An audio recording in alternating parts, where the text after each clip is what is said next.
Patricia, and I'll be reading you this week's The Barnstable Patriot, dated Friday, September 20th. And we lead off today with History Repeats. Mold found at BUES in 2019 and again in 2024. Before she began working at Barnstable United Elementary School in 2018, teacher Erin Farrow was training as a triathlete. But once the school year began, I was having trouble breathing and couldn't jog 3 miles without struggling, said Farrow.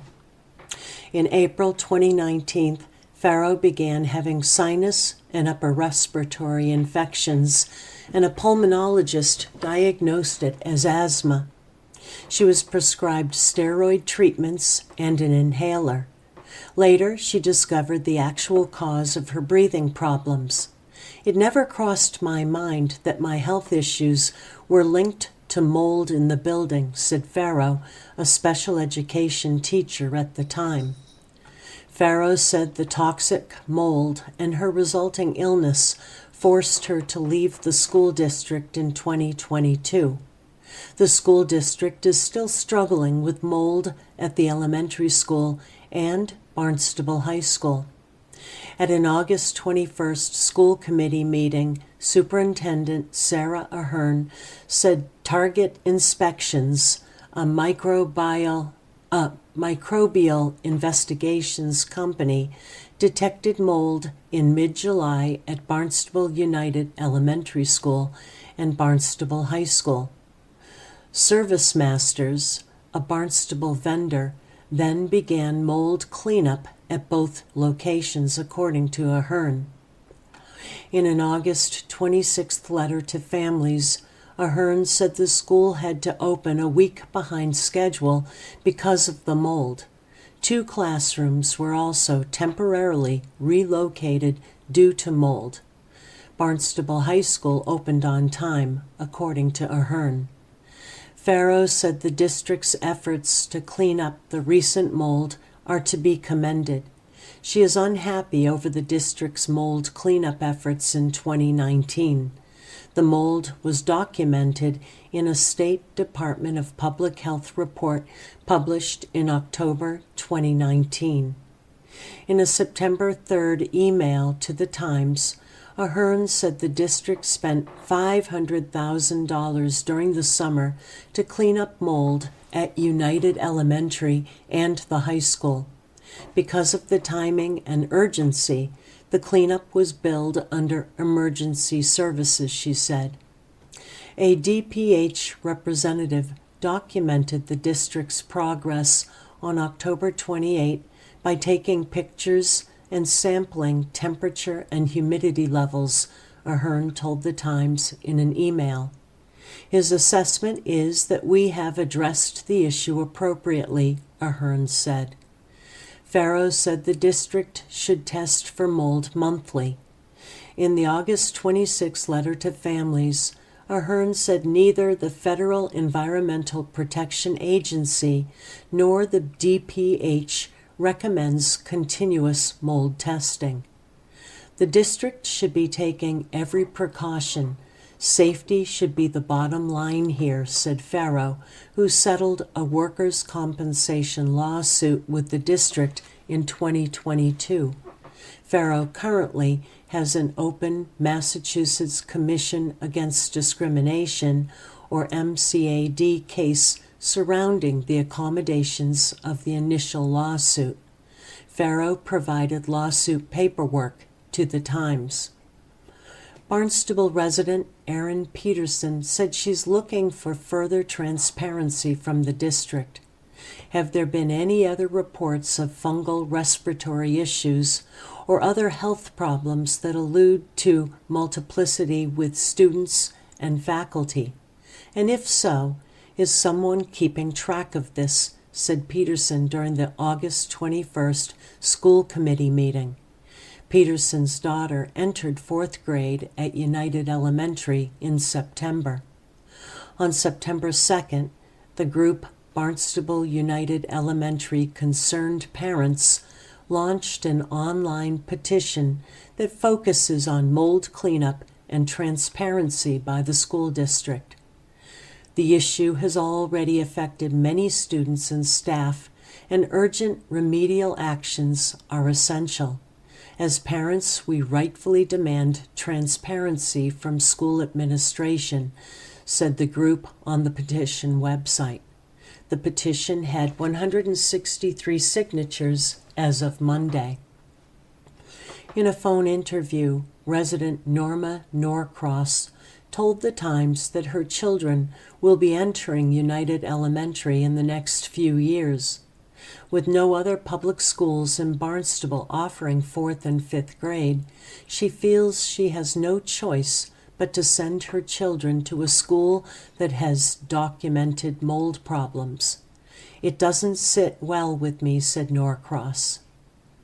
According to Target Inspection's report, the company during its inspection found elevated levels of airborne aspergillus or penicillium-like microbial spores within air samples collected in the hallway at the elementary school between room 210 and 212 and the hallway outside room 118.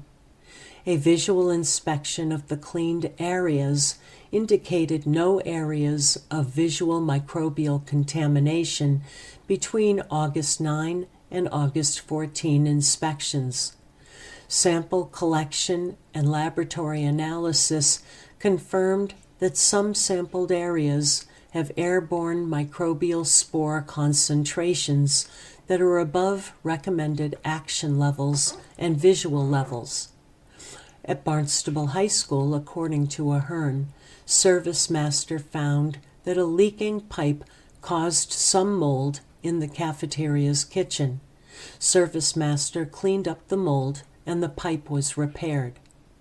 Service Master's cleanup at the school included disposing of porous materials, including compromised ceiling tiles in about 5 classrooms and hallways.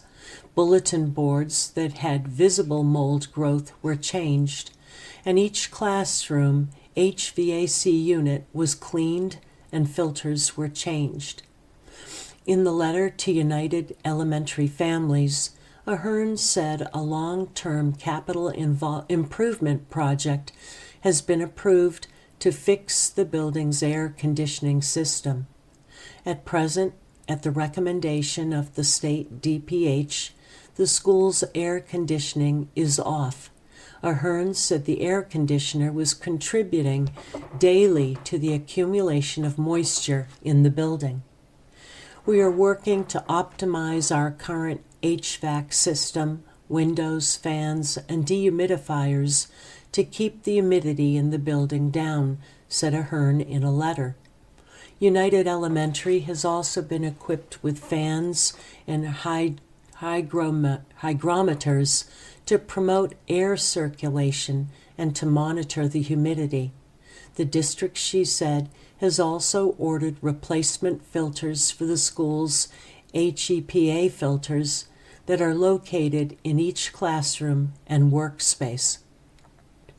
Farrow said her symptoms were shortness of breath, asthma attacks, fatigue, and chronic respiratory symptoms. At times, Farrow's breathing issues became so overwhelming, she said, that her asthma pump became obsolete, and she had to visit the BUES school nurse for nebulizer treatments. On several occasions, Farrow was taken to Cape Cod Hospital by ambulance when she couldn't catch her breath, she said. In 2019, Farrow's physicians began suspecting that mold was what was impairing Farrow's health. Her doctors, she said, alerted DPH.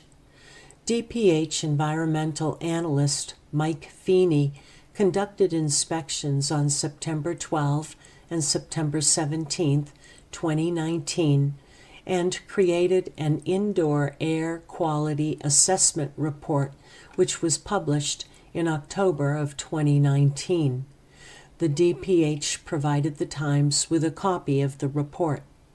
During a DPH inspection, according to the report, mold growth was observed and cleaned off a number of classroom items over the summer period to the school's opening.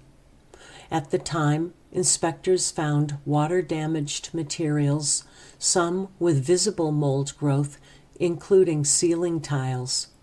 Active leaks were also reported on the second floor in the hallway near room 217, where school staff reported ceiling tiles had been recently changed. Mold was also observed on instrument cases in the band room, desk and chair units in room 107, refrigerator gaskets in classrooms and in the teacher's lounge, and water-stained gypsum wallboard outside the library. The report also noted mold found on insulation material in the ceiling above the art closet and on various classroom items. In the report, Feeney noted that relative humidity measurements were taken on September 12, 2019, and were above the state recommended range of 40 to 60% in all areas tested, which reflected outdoor conditions. The building, said Feeney in the report, was also reported to have chronic issues with water damage and humidity control. In the report, Feeney lists 37 short-term recommendations and 6 long-term recommendations. In a letter dated November 6, 2019, Principal Michael Wojciechowski said some of the recommendations would require regular ongoing actions. Farrow provided the letter to the Times.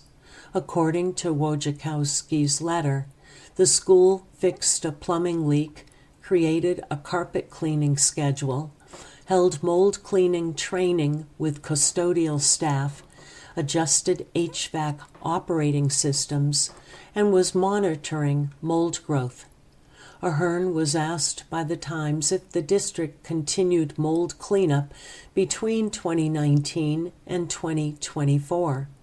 Ahern said she's not aware of the totality of mold cleanup, but said the facilities department monitored the air conditioning system during that time.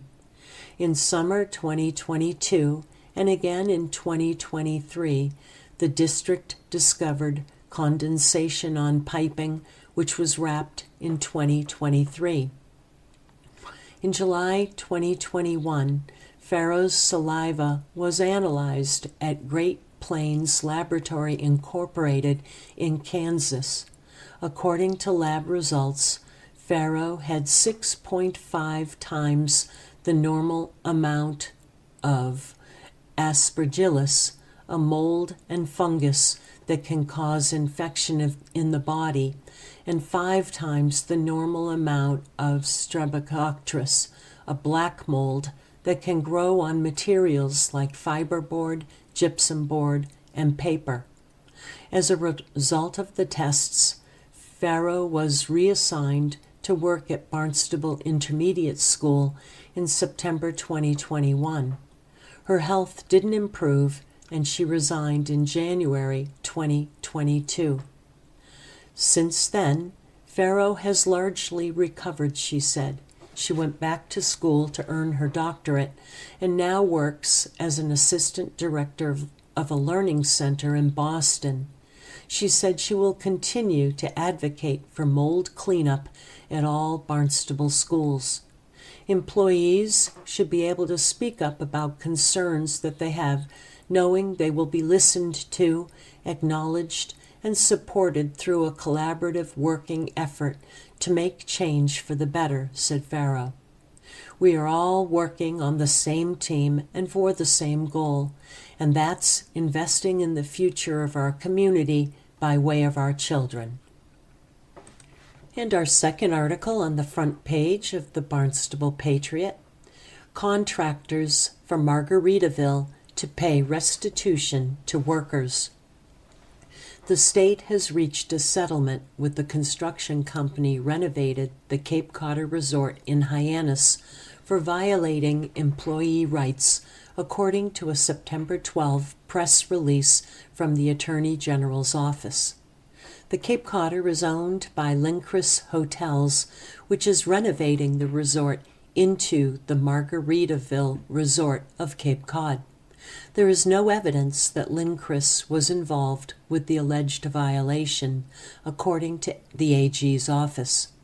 Virginia-based Rembe Contractors LLC and its owner, Roberto Rodriguez, have agreed to pay $298,997 in restitution to some of its workers and $70,000 in penalties.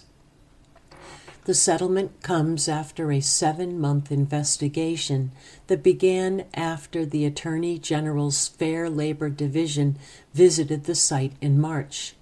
The division's construction field team conducts weekly, unannounced visits to construction sites in Massachusetts to ensure that companies are complying with the state's wage and hour laws. The Attorney General's office claims that between September 2023 and April 2024, Rembe Contractors LLC violated a range of Massachusetts labor laws. The alleged violations include non-payment of minimum and overtime wages, classifying employees as independent contractors, and failing to track earned sick time accruals and usage. The violations affected 78 workers. Rembe has agreed to abide by the settlement and comply with all Massachusetts wage, hour, and employment laws. The settlement was signed September 10. Rembe will pay $70,000 in penalties to the Commonwealth's General Fund. Rodriguez said in a telephone call September 12th that his company works in several states and last completed a job in Massachusetts in 2013. The minimum wage then was $8 an hour. It is now $15 an hour. The workers were paid a daily wage of $120, which did not always cover overtime, according to the Attorney General's office. I did have a couple of guys that weren't $15 an hour, he said. I want to make sure I'm in compliance. The employer is now in compliance with the law and is properly paying employees, according to the Attorney General's office. Margaritaville Cape Cod Resort is scheduled to open in November, according to Lincris Senior Vice President of Operations, Brian Anderson. And next up, Whole Foods Market to open new store October 10. Whole Foods Market will open its new location in Hyannis in a month, according to a news release from the company. The popular grocery store has been down the road at 990 Iono Road since May 2014. In June 2023, Whole Foods confirmed plans to move to the redeveloped Cape Town Plaza at 790 Iono Road, now The Landing at Hyannis. Opening day for the new 42,560 square foot store is October 10 at 9 a.m. The store will offer a few opening day perks, including coffee from Jim's Organic Coffee and pastries from Pan d'Avignon Bakery. The first 300 customers in line get a tote bag and a Secret Saver coupon with offers up to $100 off. Whole Foods will also donate a Nourishing Our Neighborhoods van to Family Table Collaborative, a Yarmouth-based organization that helps people experiencing food and nutrition insecurity on Cape Cod. The new location claims more than 370 products made in New England and will feature a few Cape Cod companies, including Beanstalk Coffee in Wellfleet, Pandavignon and Kayak Cookies, both in Hyannis, and Cape Cod Soy Candle, started in Marston's Mills. The revamp of Cape Town Plaza into the landing at Hyannis was projected to cost $45 million and bring 300,000 square feet of restaurants, shops, entertainment, and open space. The plaza once held a Kmart. And our final article on the front page of the Barnstable Patriot: Eastham swears in 38-year veteran firefighter as chief. All the fire station garage doors were open on the morning of September 5th. Just inside sat fire engines and ambulances. Their doors, too, were open. Turnout gear was ready to step into. Pants were rolled down on top of boots on the floor near the vehicles. The sun was shining, the weather was clear, and traffic was light that morning. But firefighters never know when a call can come. Lisa Albino knows all too well heading into her 38th year at the Eastham Force. Albino rose through the ranks, starting as an on-call volunteer. She was an EMT with Cape Cod Ambulance while studying for an RN degree at Cape Cod Community College. In 1987, she was hired as a full-time firefighter EMT in Eastham soon after graduating. She was named Deputy Chief in 2021. On September 9, she assumed the duties of Fire Chief. Albino grew up watching the 1970s medical drama Emergency, which centered around a fictional fire station in Los Angeles, and especially its two firefighter paramedics. "I'm like, that's what I want to do," she said in an interview on September 5th. But people said, "Go into nursing." There weren't many women in the fire service back then. Soon after graduating with a nursing degree, a full-time position opened in Eastham. She applied for and got the job. Now, she's the first woman to be named fire chief in Barnstable County. Fire Chief Daniel Keene, who retired September 6th, called it pretty exciting. "She has been such a great resource," he said in an interview August 22. "She knows almost everybody in town. Her roots go deep." Albino has seen plenty of changes in the town and in fire service generally over the years. Eastham has grown. The little cottages she remembers from her youth are now big homes. There are more year-round residents. Housing that used to be available and affordable has dwindled to a scarce commodity. That's presented one of the biggest challenges to hiring in Eastham and across the Cape. There have been changes in the fire service and how fires are fought, she said. Fires caused by lithium-ion batteries, which are in everything from cars to power tools, burn fast and hot. Firefighters must cut power sources to roof-based solar panels and work around them if they need to ventilate a house.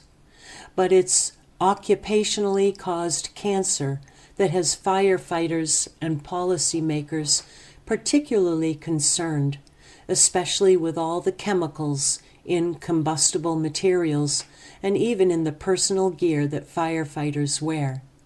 Massachusetts just passed a law that blocks manufacturers from selling or distributing firefighter equipment that contains apparent polyfluoroalkyl substances known as PFAS by 2027. The chemicals have been shown to cause cancer. "It's on everybody's mind," Albino said. "We're trying to make it as safe an environment for our firefighters as we can through our policies and what we buy." occupational cancer that took the life of her mentor and close friend, Nashua Fire Department Lieutenant Jess Wyman, in November 2023. The 52-year-old worked as a firefighter for 26 years. Albino got to know Wyman through her work with Camp Fully Involved, a week-long training camp geared toward women 14 to 20 who are interested in firefighting as a career. The cadets fight staged fires, but also learn about forcible entry, ventilation, use of breathing apparatus, and truck operation and handling. A photo of cadets fighting a vehicle fire is in her office. Flames rise from the engine compartment as cadets in their gear point water hoses at it.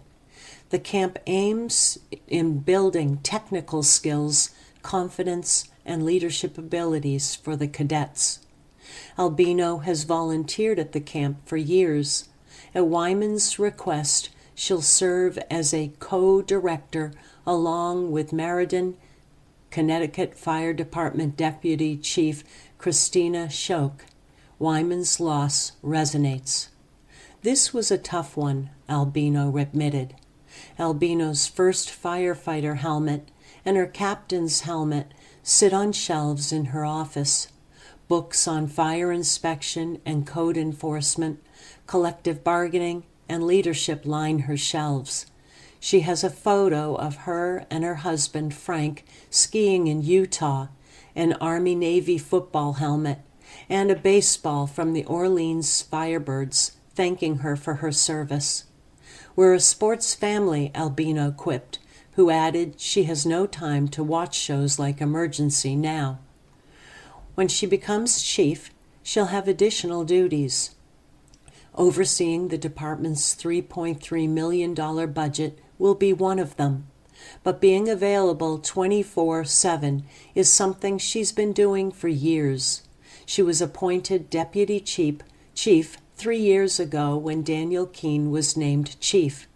Now that Keene has retired, it's up to Albino to keep things on track. Albino is a peer debriefer on the Cape and Islands Critical Incident Stress Management Team. Teams are available 24/7 to help firefighters deal with traumatic incidents. Everybody has tough calls, and we're cognizant of everyone's mental health, Albino said. We're in tune with making sure that we take care of our firefighters' mental health. Albino calls herself a constant at the station. Moving up the ranks has meant she has had to be available to her staff whenever they needed it. It's not about me as a fire chief or deputy chief that makes this place run, she said.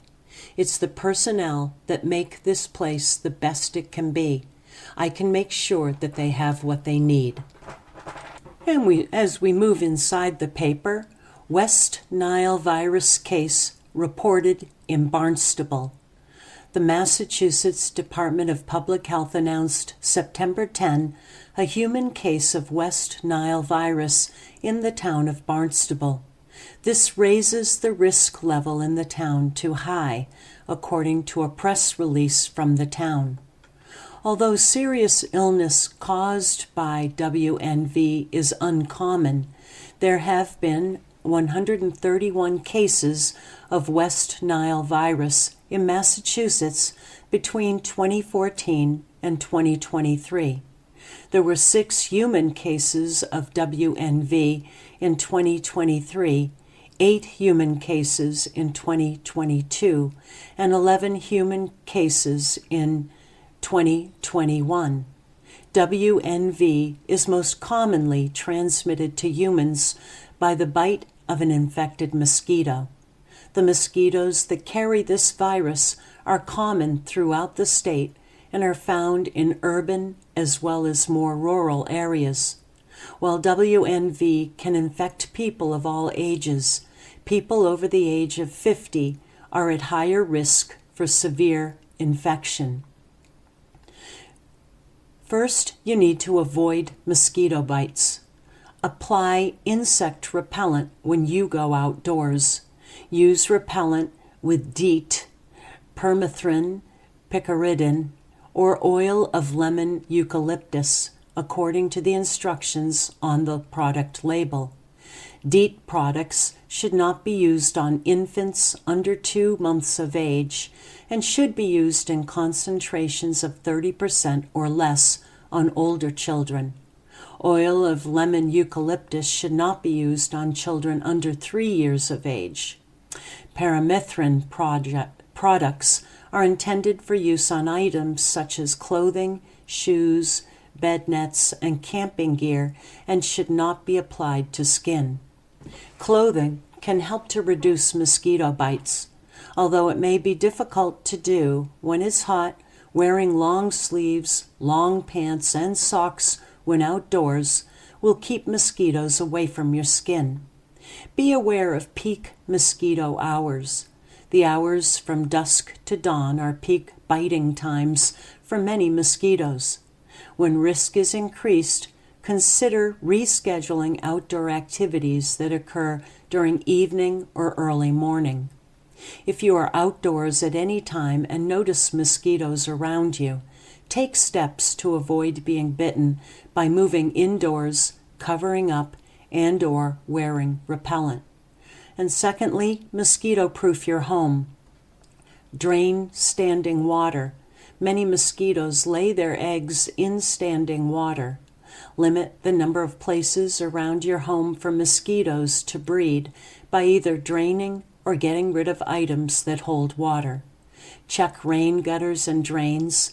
Empty any unused flower pots and wading pools, and change water in bird baths frequently. Install or repair screens. Some mosquitoes like to come indoors.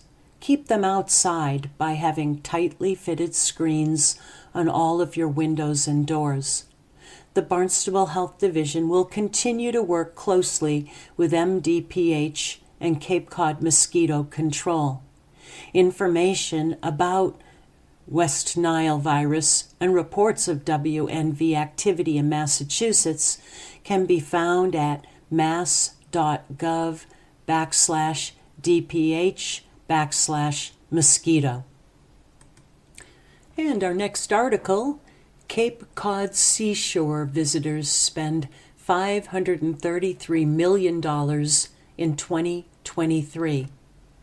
That's the conclusion of the National Park Service report that details how spending in the national parks impacts local and regional economies.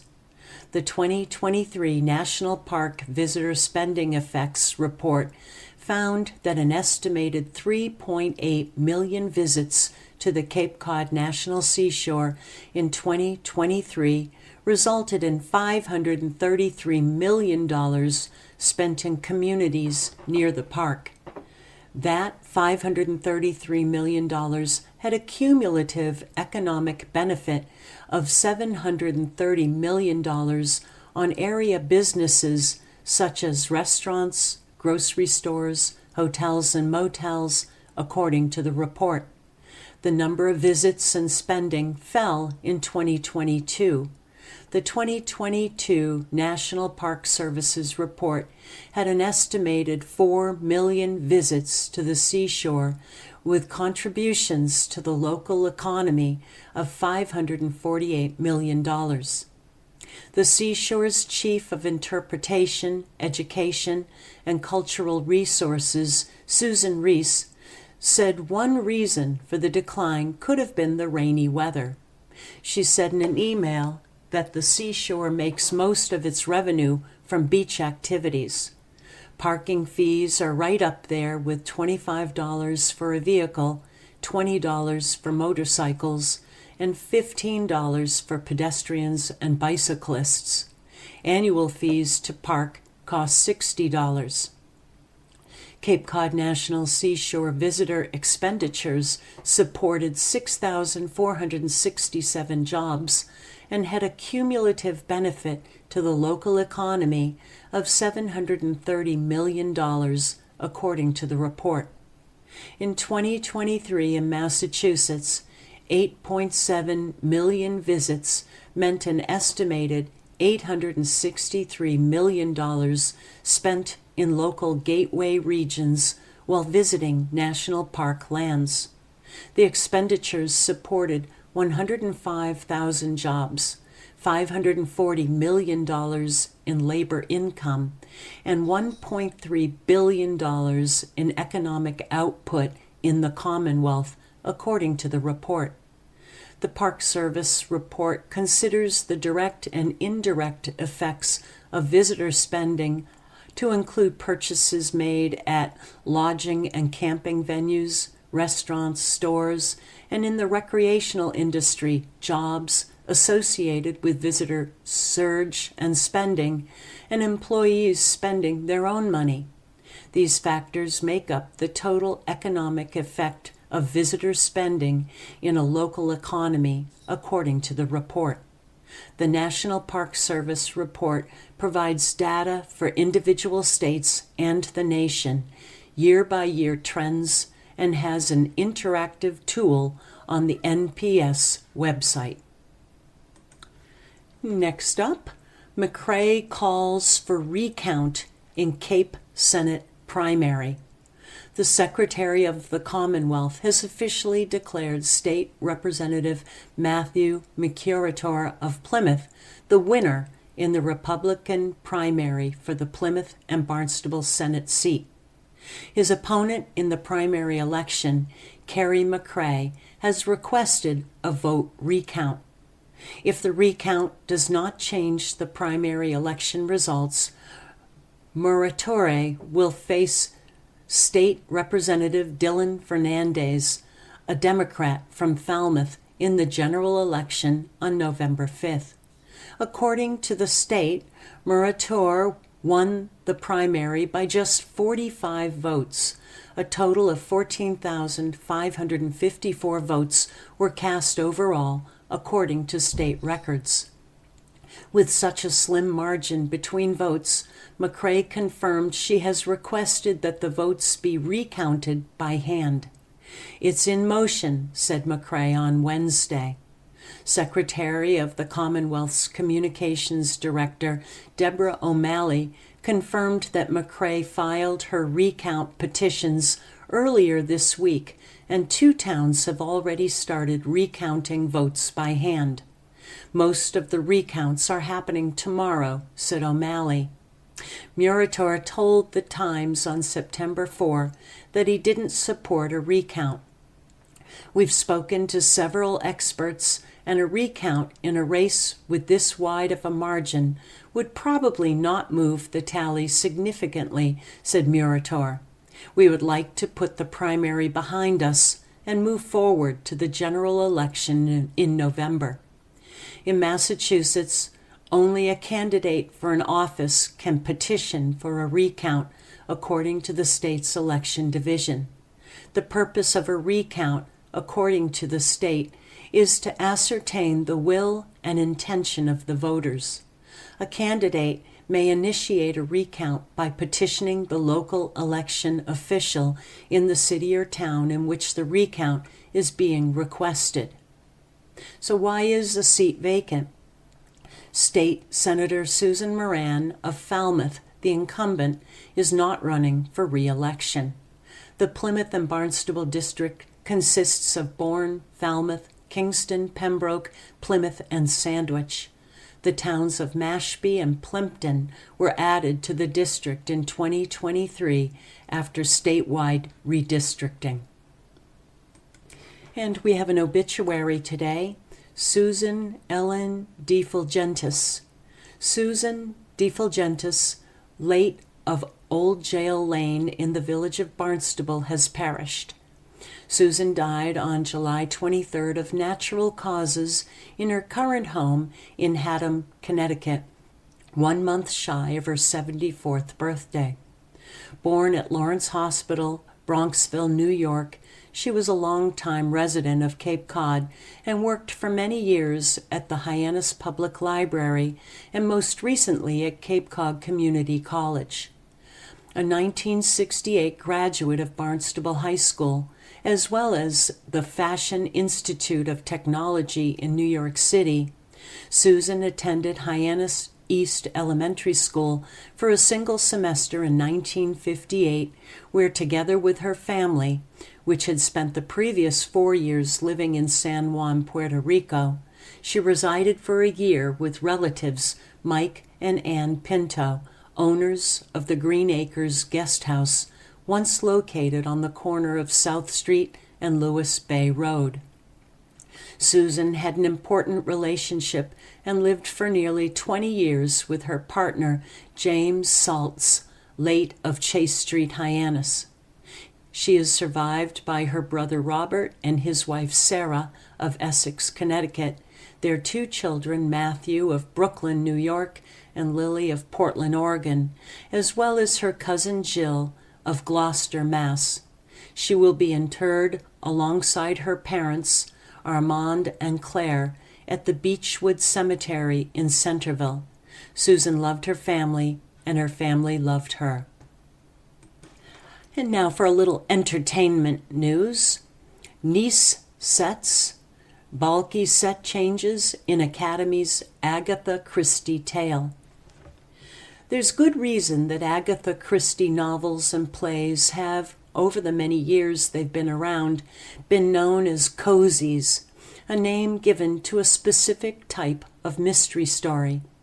There's something so comforting and familiar about being transported, either in the pages of a book or in a theater, into a stately yet comfy drawing room in the British Isles of days past. And there is nothing better than allowing yourself to become a Holmes or Poirot by guessing, hopefully correctly, who done it. The Academy of Performing Arts production of Christie's And Then There Were None is currently offering the chance to become Sleuth for the Night. As an aside, the play is based on the best-selling mystery novel in history. The show, And Then There Were None, written by Agatha Christie, directed by Anna Marie Johansson, and presented by the Academy of Performing Arts. What is the play about? The action is set in a drawing room in what we soon learn is an estate on Soldier Island off the British Isles. Rogers the butler, who is played by Bragan Thomas, is welcoming arriving guests onto the estate. The 8 guests joining Rogers and his wife, who is Julia Randall, have all been invited for a weekend by the mysterious Mr. Owen, who is unknown to all. Remember that word, it figures into the plot. When all the guests have settled in, Rogers, at the behest of the Owens the Mysterious, cranks up the gramophone and plays a recording that accuses everyone in the room of murder, naming victims and outlining the cases against each of them. It soon becomes clear that they are stranded on the island with no way out until the next morning, when the ferryman Narracott, Julia Randall, arrives with supplies. The plot thickens when the guests determine they are alone on the island. So one of them must be, in fact, Mr. Owens. When bon vivant Anthony Marston, who's played by Mark Roderick, appears to choke on his cocktail and dies, Dr. Armstrong, who is Fred Carpenter, determines that his drink actually had a cyanide chaser. Meanwhile, Rogers notices that an arrangement of toy soldiers on the mantel that originally numbered 10 now only has 9, and we're off.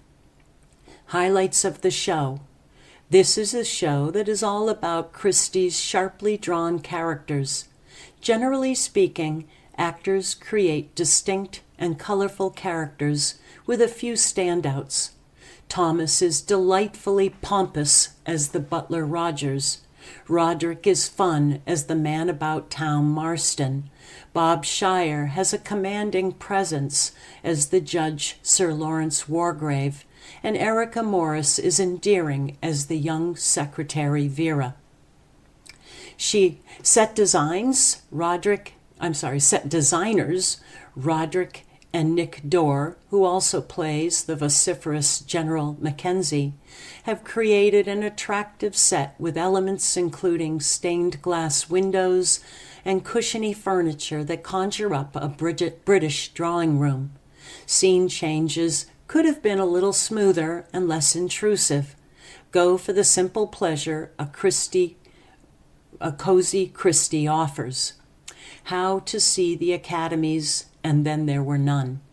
The production runs at 7 p.m. Thursdays, Fridays, and Saturdays through September 21st, 2 p.m. Sundays through September 22nd at the Academy of Performing Arts at 120 Main Street, Orleans, 508-255-1963. The tickets are $25 to $35, or you could go online to www.academyplayhouse.org. And more entertainment news. What to know if you go to King Richard's Fair. Hear ye, King Richard's Fair is open for the year. King Richard's Fair, a Renaissance fair in Carver, Massachusetts, has been up and running for the past week and will be happening until October. It's where visitors can enjoy a day filled with colorful performances by acrobats, aerialists, jugglers, fire eaters, musicians, dancers, and puppeteers, all celebrating the spirit of the Renaissance, according to a statement from the event's organizers. The setting of the fair is an 80-acre wooded village that visitors will walk into, complete with shops, rides, jousting displays, food, which turkey legs are the most popular, and places where people can dress up in the spirit of the times. Visitors can rent a bevy of costumes that will let them submerge themselves in the Renaissance era. What are some of the biggest acts at the fair this year? How much does it cost to get in? Here's what to know about it. How long does the fair run? The fair will run through October 20th, 2024. How to get tickets. Guests are encouraged to pre-purchase tickets online at kingrichardsfair.net so they may choose and secure the date of their visit. Tickets cost $26 for children ages 4 to 11, $46 for adults ages 12 and up, and kids under 3 get in for free. Is parking free? Yes. Shuttle service is also available under certain circumstances. Where is the fair located? It is located at 235 Main Street, Carver, Mass. What hours are the fair open? Fair hours are 10:30 a.m. to 6 p.m. each day. Can I bring food, water? No. According to their website, no outside food or drink is allowed inside the fair. Do I have to dress up? It's highly recommended to get into the spirit, but no, you don't have to. What acts are at the fair? Here's a list of some of what you can expect. Broadway-style music comedy. This show stars the main cast of King Richard's Fair characters. It includes comedic spoofs of songs that everyone can appreciate. The Rogue Piper. This strapping piper provides a classic soundtrack to the festival day, according to a release. This year will mark Lindo's debut on bagpipes. Bands of Gunjiwamp. Bards of Gunjiwamp. The Bards of Gunjiwamp deliver the sound of another world and a time gone by, according to event organizers. Music fans will revel in their rhythmic radiance, which can feature anything from sea shanties to punk rock delivered in the form of Celtic chaos that is the bards of Gunjiwamp. Violin, guitars, banjo, percussion, recorder, and flutes. Hey Nunny Nunny. This act features Sister Philomena Clare and Mother Redempta. The act has been traveling worldwide for more than 30 years and blends musical talent with side-splitting comedy. Thunder's Power Show.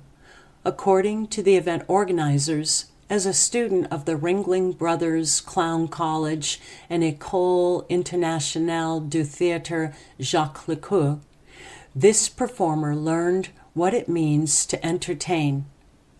With powerful, witty banter and stunts featuring flaming torches, battle axes, or balancing high atop tubes of death, this show will leave you in awe.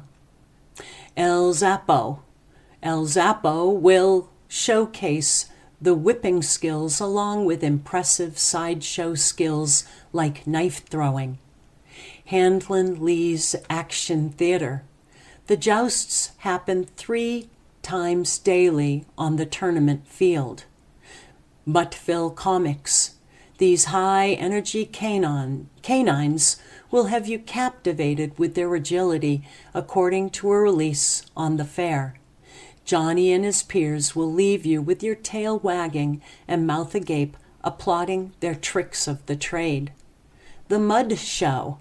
A favorite for more than 40 years, the Mud Show is exactly what it sounds like it is. Miracle Fish Puppet Theater. Vinny and his larger-than-life-sized magical puppets return to King Richard's Fair once again.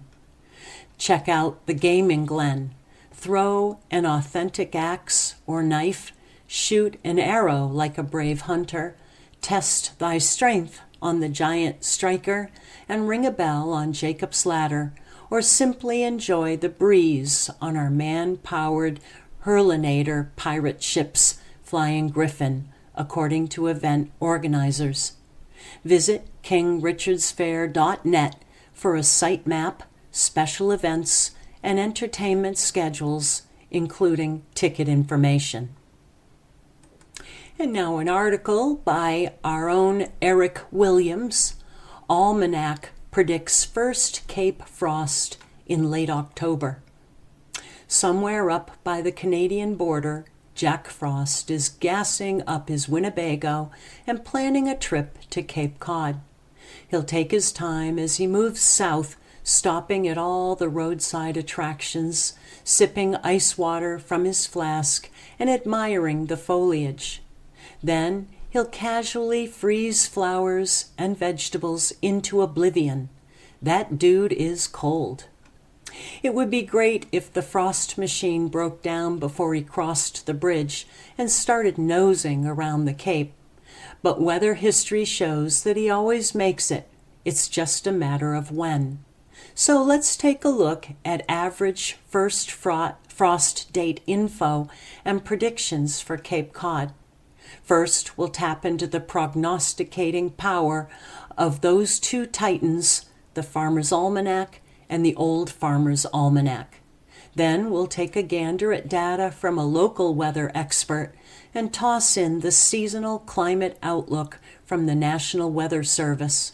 Warmed by knowledge, we can be ready for the chill to come.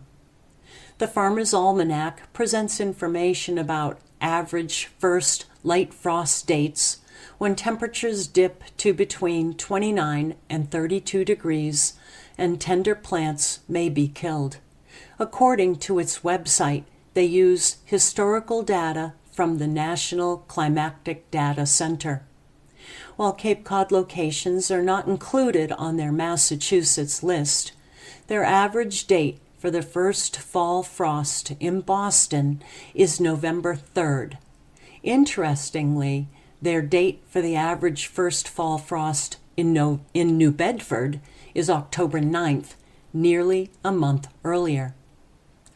The Old Farmer's Almanac has a tool on its website that allows you to enter a zip code for average first frost information from the nearest weather station. Like the Farmer's Almanac, they present info on first light frost dates and source data from the NOAA National Centers for Environmental Information. After a montage of zip code entry, we come up with these average first frost dates from around the Cape. East Sandwich, October 20th, Hyannis, October 24th, West Harwich, October 29, Chatham, October 31st, and Woods Hole, November 5th. It's always good to know that Doc Taylor, retired meteorologist and noted Falmouth weather observer, is on the job. He reported that the first frost recorded at his weather station in 2023 was November 3rd. Last year, Doc was kind enough to crunch the numbers over a 20-year span of his records.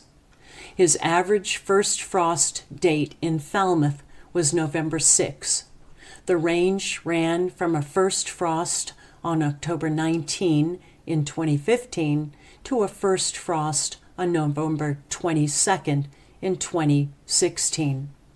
For the big temperature picture as we move into the fall, we turn to the National Oceanic and Atmospheric Administration's Climate Prediction Center.